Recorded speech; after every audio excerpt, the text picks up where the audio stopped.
O xepe deixaba medrar as horas curtas da mañán inverniza como gromos de luz e ar acariñados polo sol.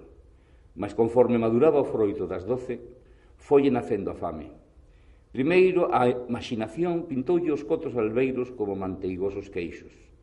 Deulle as pedras curtizas de pans ben cochos, pendurou do fumeiro, do ceo brancas pás de touciños cas nubes alongadas que nascían outas anunzando vento bufeiro para serán.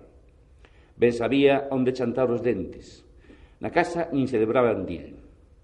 Para que ide aló? Tarifaríanlle por levar cedo as vacas sen encher.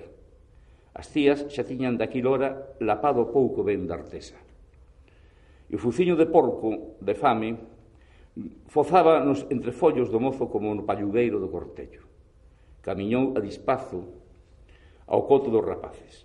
Sempre se afataban alí por ser lugar soedoso á vista das casas. Había meia dúcia de rapaces e 3 ou 4 nenas. 2 deles apenas uns cativiños empanicados e esfardelados para as nais.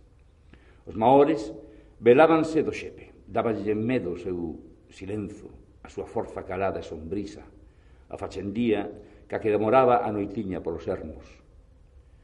Unha das nenas, a Maor, case unha mociña, a Viviana, tiña o cabelo loiro tirando ao branco verdecente da pel dos amieiros novos, os ollos de liñar orballeirado, levaba moi ben feitas as zoquiñas e dispúñase a encetare unha bica rubia como o sol.